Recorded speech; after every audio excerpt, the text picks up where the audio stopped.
Hola a todos, hola familia, espero que estén muy bien. Bueno, es un privilegio para mí poder compartir un poquito de su palabra en este día, que podamos entender un poco más sobre lo que el Espíritu Santo quiere con nosotros como su iglesia. Yo me llamo Valentina Ramírez, tengo 20 años y hago parte del Ministerio de París, el Ministerio de Jóvenes.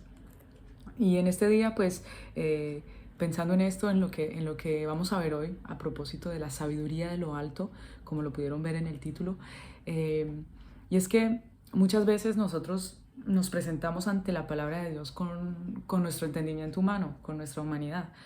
Por ejemplo, aquí en la escuela nos enseñan a estudiar los libros de historia, a estudiar unas historias y hacer una explicación sobre lo que dice esto, qué dice la historia, y etcétera. Pero la verdad es que la Biblia no la podemos estudiar de esa forma, ya que con nuestra humanidad no la vamos a entender. Por eso hoy vamos a entender un poco más sobre la sabiduría de Dios, sobre lo que esto implica, lo que esto conlleva a nuestras vidas, lo que esto produce en los hijos de Dios, en los que han decidido tomar de la sabiduría de Dios y aplicarla a sus vidas. Y por eso esto lo vamos a ver en un libro del Nuevo Testamento que nos explica muy bien qué es la sabiduría de Dios. Se encuentra en el libro de Santiago, en el capítulo 1, del versículo 2 al versículo 5. Vamos a empezar leyendo Santiago 1, del versículo 2 al versículo 5. Los que no lo tengan, pues le pueden poner pausa al video y retomar después. Dice: Hermanos míos, tened por sumo gozo cuando os halléis en diversas pruebas, sabiendo que la prueba de vuestra fe produce paciencia. Mas tenga la paciencia su obra completa, para que seáis perfectos y cabales sin que os falte cosa alguna. Y si alguno de vosotros tiene falta de sabiduría, pídala a Dios, el cual da a todos abundantemente y sin reproche, y le será dada. La palabra de Dios es muy clara y nos dice, si a alguien le hace falta sabiduría, pues pídasela a Dios. Pero pensando en esto, yo me decía, nosotros nunca pedimos, o por lo regular no pedimos cosas que no sabemos lo que implican. Por ejemplo, yo no pido tener un perro porque yo sé qué implica tener un perro, que implica pues levantarse temprano, acostarse tarde porque hay que sacarlo, llevarlo al veterinario, que cuesta más caro que el médico, que implica muchas cosas, muchas responsabilidades, que es un ser viviente. Y no voy a pedir tener un perro si yo sé lo que implica tener un perro, o más bien si no sé lo que implica tener un perro. Y es lo mismo con la palabra de Dios. Es verdad que tenemos que pedir por sabiduría, pero antes que eso tenemos que saber lo que implica tener la sabiduría de Dios, la sabiduría de lo alto, que no tiene nada que ver con la sabiduría humana. Y esto lo vamos a ver más adelante en el capítulo 3, del versículo 13 al versículo 18, que dice: ¿Quién es sabio y entendido entre vosotros? Muestre por la buena conducta sus obras en sabia mansedumbre. Pero si tenéis celos amargos y contención en vuestro corazón, no os jactéis ni mintáis contra la verdad, porque esta sabiduría no es la que desciende de lo alto, sino terrenal, animal, diabólica. Porque donde hay celos y contención, allí hay perturbación y toda obra perversa. Pero la sabiduría que es de lo alto es primeramente pura, después pacífica, amable, benigna, llena de misericordia y de buenos frutos, sin incertidumbre ni hipocresía. Y el fruto de justicia se siembra en paz para aquellos que hacen la paz. Este pasaje es maravilloso y nos expone qué es la sabiduría de Dios. Y esto en respuesta a una pregunta que hace aquí Jacobo, que dice: ¿quién es sabio y entendido entre vosotros? Y dice después la respuesta: pues muéstrelo por su buena conducta en sus obras, en sabia mansedumbre. Y después empieza a describir lo que conlleva la sabiduría de Dios, que es la paz, la misericordia, la benignidad, la amabilidad, la pureza. Y todas estas cosas son como un paradigma con lo que nos presenta el mundo de la sabiduría. Estamos de acuerdo que cuando estudiamos quiénes son los sabios del mundo, pues vemos que se han ganado premios Nobel, que han marcado la historia, han dejado una huella aquí, que son personas que hay que imitar, pero sobre todo son personas que crean desigualdad, porque están por encima de los demás con su inteligencia, con su sabiduría, con su conocimiento. Pero lo que nos dice la palabra de Dios es todo lo contrario. El que es sabio, según la palabra de Dios, es alguien que trae unidad, trae igualdad, trae paz, trae amor, siembra misericordia, siembra bondad. Esto es lo que conlleva la sabiduría de Dios.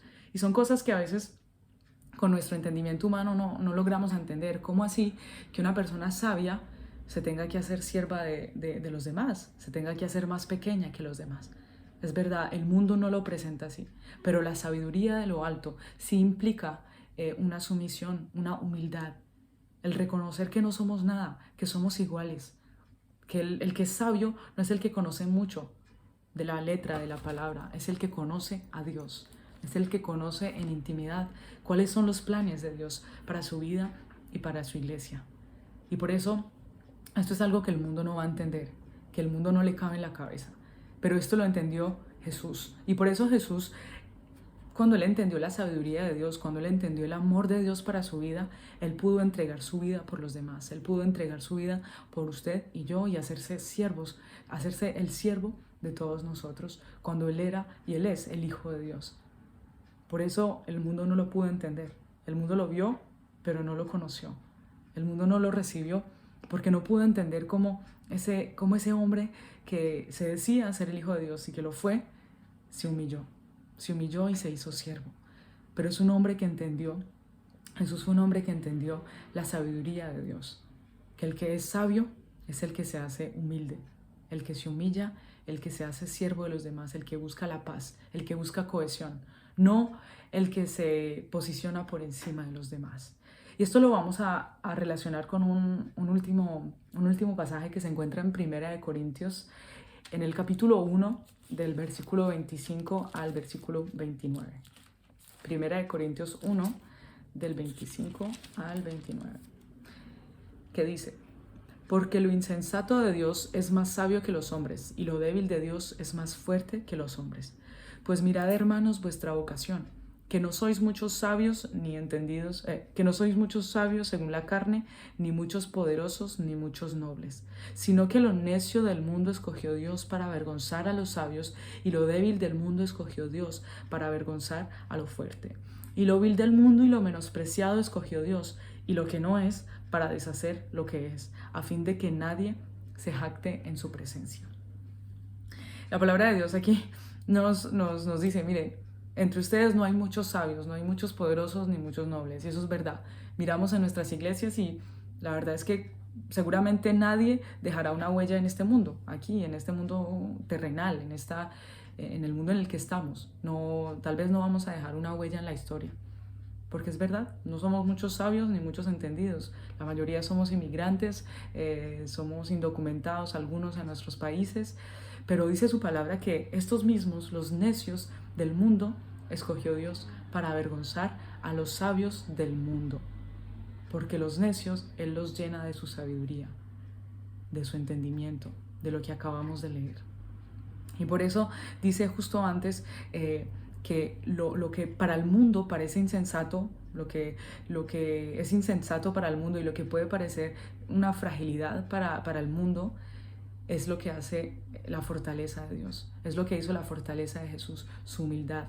Cuando Él era sabio, cuando Él conocía también de la palabra de Dios, cuando Él conocía a su Padre, Él se hizo humilde, Él se hizo siervo. Y por eso el mundo no puede entender esto. Por eso yo creo que una de las decisiones que podemos relacionar con esto de la sabiduría de Dios es el perdonar y el pedir perdón. Porque son actitudes que implican humildad, que implican hacerse más pequeño que los demás cuando tal vez pensamos tener la razón. Y eso el mundo no lo puede entender. Como lo dice este versículo 25, eso para el mundo parece debilidad. Las personas que piden perdón, eso puede parecer fragilidad. Pero ante Dios, esos son los fuertes, esos son los sabios, los que buscan la unidad de la iglesia, los que buscan el amor, la paz en medio de sus hermanos. Y en estos días leía una frase que puede parecer chiste, pero es muy cierto, que decía que las tres palabras más difíciles de decir en español son esternocleidomastoideo, ácido desoxirribonucleico, que es el ADN, casi no lo digo, y el último es perdón. Y es verdad, a veces pedir perdón es como si no pudiese salir de nuestras bocas, porque no hemos entendido que por más que pensemos ser buenos, por más que pensemos ser personas importantes en este mundo, no somos nada, y Dios nos ha llamado a ser iguales con nuestros hermanos, a incluso a ser más pequeños que nuestros hermanos, a hacernos los siervos de nuestros hermanos, a recibir esa sabiduría. Por eso lo que leíamos al principio, vamos a orar con esto, orar por sabiduría, para que al que le haga falta sabiduría en medio de nosotros, pues la reciba. Pero saber que recibir la sabiduría de Dios implica humildad, implica hacerse más pequeño que su hermano, y muchas veces estos ayunos pues nos llevan a tomar decisiones, y gloria a Dios por eso. Pero creo que un buen termómetro para saber qué es lo que está motivando mi decisión y cuál es el fruto de mi decisión es: ¿estoy tomando esta decisión con amargura en mi corazón o con una raíz de amargura, o la estoy tomando con amor para hacer el bien de los demás, para procurar la unidad y procurar el amor en nuestra familia? Por eso esto es lo que les quería compartir en este día, lo que el Espíritu Santo ha podido hablarme, porque pues estos pasajes no nos hablan directamente del perdón, pero pues yo creo que es una buena ocasión este ayuno para examinar nuestro corazón.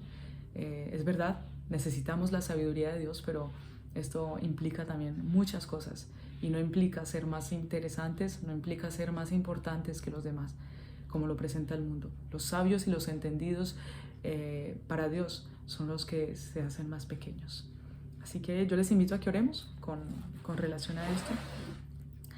Padre, muchas gracias por tu palabra. Gracias porque en nuestra sabiduría humana, en nuestro entendimiento, no podríamos entenderla. No podríamos entender cómo es posible que, siendo nosotros sabios en este mundo, pues tengamos que humillarnos. Siendo nosotros estudiados, los que hemos estudiado en nuestros países, los que hemos o estamos estudiando una carrera, ¿cómo así que nosotros nos tenemos que humillar? Pero eso es lo que tú nos enseñas en este día, que los sabios son los que procuran la unidad, la paz, el amor, la bondad. Señor, examina nuestro corazón. Es mi oración en este día para que tú examines nuestros corazones, para saber si hay una raíz de amargura en ellos, cuál es lo que motiva, qué es lo que está motivando nuestras decisiones, para que nuestras iglesias sean unas iglesias fortalecidas en tu sabiduría. Porque tú dices que si hay algo del cual nos podemos alabar y jactar, es de entenderte y conocerte. Pero esto no lo podremos hacer sin tu sabiduría, Dios. Por eso, como lo leíamos en Santiago 1, del 2 al 5, te pedimos para que tú nos des tu sabiduría, porque es verdad que nos hace falta tu sabiduría, nos hace falta tu amor, nos hace falta humildad, pero tú eres el único que nos puedes enseñar y nos puedes llevar a ser esos hijos que busquen y procuren la unidad en la iglesia, que procuren vivir en tu sabiduría y no en la sabiduría humana. Y te pido en especial por los jóvenes de nuestros ministerios, para que no nos dejemos enredar por las huecas sutilezas y huecas filosofías de este mundo, del entendimiento humano, sino que nos dejemos impresionar por tu entendimiento, por tu sabiduría, por tus enseñanzas en tu palabra. Gracias, Dios, por este tiempo, y te pido que tú bendigas a mis hermanos en el país en el que esté escuchando este video. Que tu presencia venga sobre sus vidas, sobre nuestros ministerios, para vivir este año 2021 como tú lo anhelas. Toda la alabanza y toda la gloria sean para ti, Jesús. Amén.